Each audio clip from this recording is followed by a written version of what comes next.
Hello, it's Regina. Welcome back to my haunted library. Today is the first day of October, and that's like the holiday season for horror fans. So I'm very excited to put together my TBR for the month of October, which will include plenty of horror. Now, of course, it's always subject to change and to the winds of my whims, but we'll see. So, I am currently still working on The Witching Hour by Anne Rice. This is a very long book. I have about 200 pages to go. I have the next two in the series, Lasher and Tautos, back there. I probably won't pick them up for this month. I feel like I have so much other stuff I want to read, but I do plan to read those. So I've been enjoying this. It's just really long, and I sit down and read for like an hour and get maybe 100 pages read. And I just haven't had a lot of time, but I'm enjoying it. It's great. You know, I love Anne Rice. What can I say? This is it's a reread, and it's very seductive. So next up, I'm going to be doing some traveling this month. I'm going to be going to Ireland for a few days, which I'm very excited about. So I'm thinking about like, what book do I want to bring with me? Now I have a Kindle loaded up with all kinds of stuff, and you know, you don't want to bring a lot when you travel, but I think I may be bringing Feast of Crows by George R.R. Martin because I haven't read it yet. And I want to read something on the plane that is going to keep me occupied for like 6 hours. So I think I will find room for this in my suitcase. I thought I would try to squeeze in another Dark Shadows Gothic novelette. I can read this like in one sitting. This is Volume 2, Victoria Winters. I loved the first one, and I will just keep reading them till I have none left. So yeah, maybe I'll put this in my suitcase too. I don't know. This is not like a really engrossing read. This is more like a cozy. So when I'm in the mood, I'll pull this out. Next, because it's the harvest season, I thought I would read one of my favorite books. This would be a reread, Harvest Home by Thomas Tryon. I've had about 3 copies of this first edition with the nice dust jacket that I've loaned to people and given away. I think my sister took one with her when she went back home one time, so it's fine. I got another copy on eBay.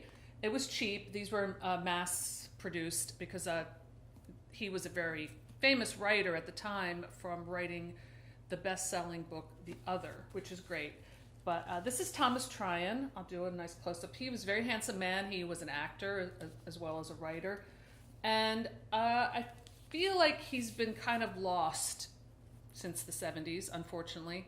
This book came out in 1973. And I feel like Thomas Tryon, he was kind of at the time like as popular as Stephen King.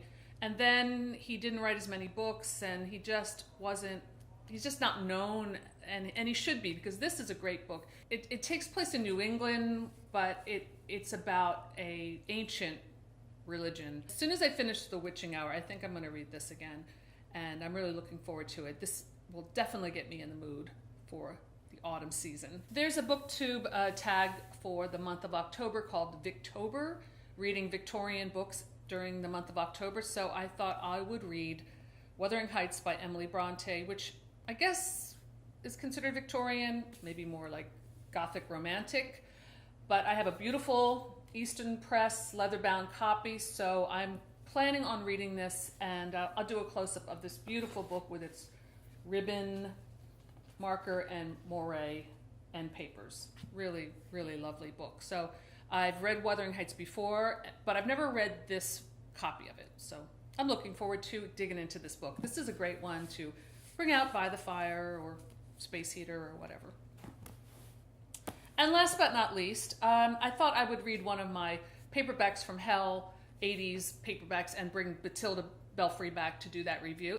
And this one is called Soul Eater by Dana Brooks, and the cover's really cool. I actually read the first couple pages of it, and it seems really interesting.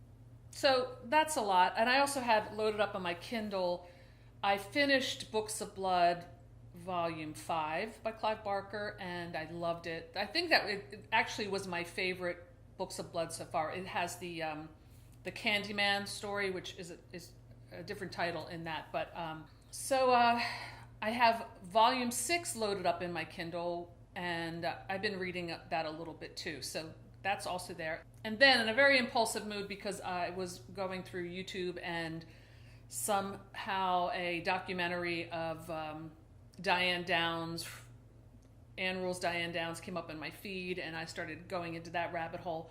And before I knew it, I had bought the Kindle copy of Small Sacrifices by Ann Rule. Now, I used to be obsessed by that book, and I've read it many times, so I am rereading that. And there's something about Ann Rule, the way she tells a story, that really elevates her above other true crime writers. And I think it's because she really digs into these characters and does this complete analysis of this psychopath, Diane Downs. And it makes for fascinating reading. And I've always enjoyed Ann Rule's books, so I couldn't resist. So so that's my October plan, and I'm really excited to be in this lovely fall season.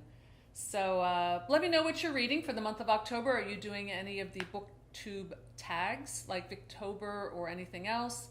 Let me know in the comments. Thanks for stopping by my haunted library, and I'll see you soon. Bye.